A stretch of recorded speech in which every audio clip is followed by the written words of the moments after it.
तैयार रहिए, स्टार्ट।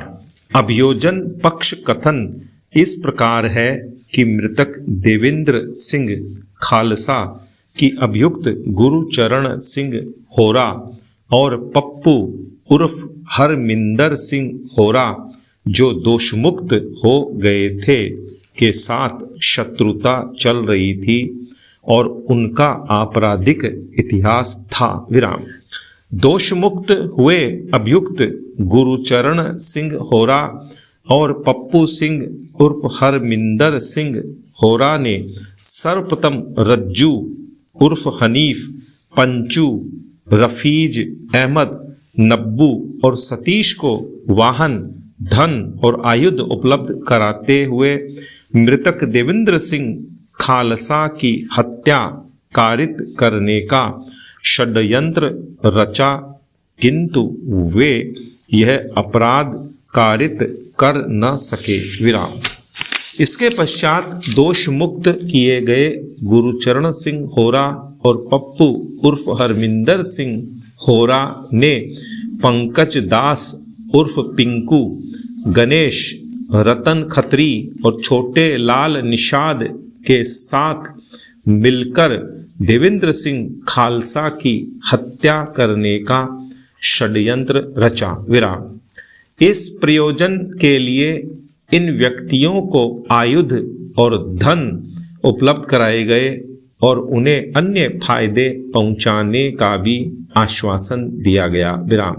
तारीख 20 नवंबर 1997 को अर्थात घटना वाले दिन मृतक देवेंद्र सिंह खालसा अपने नातेदार बिट्टू उर्फ जगजीत सिंह के साथ एक जोड़ी जूते खरीदने के लिए शास्त्री मार्केट गया हुआ था। विराम।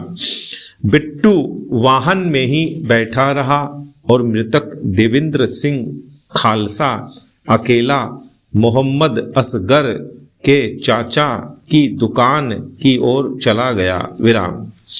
इसके पश्चात वे दोनों बसंताल पर स्थित एक अन्य दुकान पर चले गए और जूते खरीदने के पश्चात जब वे दोनों शास्त्री चौक की ओर वापस आ रहे थे तब अपीलार्थी अर्थात अभियुक्त पंकज दास उर्फ पिंकू, दानेश, रतन खत्री और छोटे लाल निषाद हीरो होंडा मोटरसाइकिल और स्कूटर से घटना स्थल पर पहुंचे। विराम।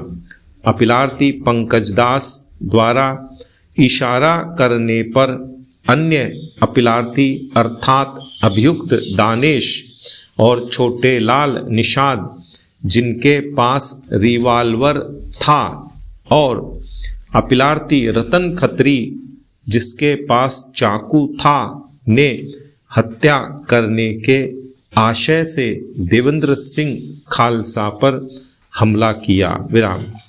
अपीलार्थी गणेश ने गोली चलाई जिसके पश्चात मृतक देवेंद्र सिंह खालसा नीचे गिर गया। विराम। इसके पश्चात वे सभी घटना स्थल से भाग गए। विराम। यह घटना मोहम्मद असगर, सेवाराम, गुरु नारायण तिवारी, सतीश, विकास तिवारी, मोहम्मद अयूब, अशरफ, नन्नू, बिट्टू उर्फ जगजीत सिंह और विजय कुमार जोले द्वारा भी देखी गई। विराम। राम मधानी ने अपीलार्थी गणेश और अन्य अभियुक्तों की सहायता की और दोषमुक्त हुए अभियुक्त साहिबों उड़िया ने अपीलार्थी गणेश और राम रतन खत्री की सहायता उनके कपड़े छुपाने और नए कपड़े उपलब्ध कराने में की। विराम। अपीलार्थी अभियुक्त गणेश, छोटे लाल निषाद और रतन खत्री घटना स्थल से भाग गए और वे राजनंद गांव में पहुंचे जहां वे दोषमुक्त हुए अभियुक्त सुजीत ठाकुर के फार्म हाउस में छुप गए। विराम। सहायक उप निरीक्षक राकेश नारायण पांडेय, नगर कोतवाल रायपुर द्वारा टेलीफोन पर देवेंद्र सिंह खालसा की हत्या किए जाने के संबंध में सूचना प्राप्त हुई। विराम। यह सूचना तत्कालीन रोजनामचे में दर्ज की गई। विराम।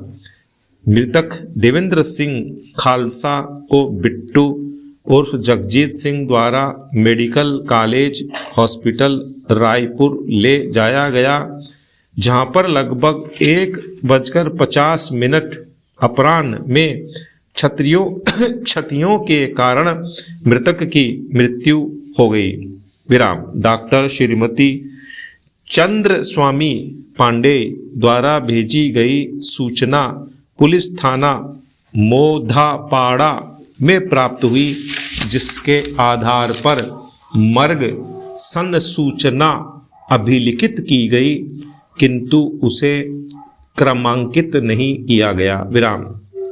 अक्रमांकित मर्ग संसूचना के आधार पर पुलिस थाना नगर कोतवाली रायपुर में एक क्रमांकित मर्ग संसूचना अभिलिखित की गई। विराम। सुभाष चंद्र चौधरी ने अस्पताल में अक्रमांकित प्रथम इत्तला रिपोर्ट अभिलिखित की, जिसके आधार पर पुलिस थाना कोतवाली रायपुर में अलग से क्रमांकित प्रथम इत्तला रिपोर्ट अभिलिखित की गई। विराम। मृतक के शव की मृत्यु समीक्षा साक्ष्यों की मौजूदगी में प्रदर्श P71 के अनुसार की गई। विराम। डॉक्टर उल्लास गोनाडे ने डॉक्टर संजय दादू के साथ शव परीक्षण किया। विराम। शव परीक्षण रिपोर्ट के आधार पर यह राय व्यक्त की गई है कि मृतक की मृत्यु आग्नेयायुध की गोली चलने के कारण अत्यधिक रक्तस्राव के परिणाम स्वरूप आघात से हुई है। विराम। अन्वेषण के दौरान सुभाष चंद्र चौधरी ने MA फुटवियर शास्त्री मार्केट की दुकान से प्रदर्श P28 के अनुसार चली हुई गोली के एक खोल को अभिगृहीत किया। विराम। रक्त रंजित और सादा मिट्टी तथा रक्त रंजित पत्थर को प्रदर्श P27 के अनुसार घटना स्थल से अभिगृहीत किया। विराम।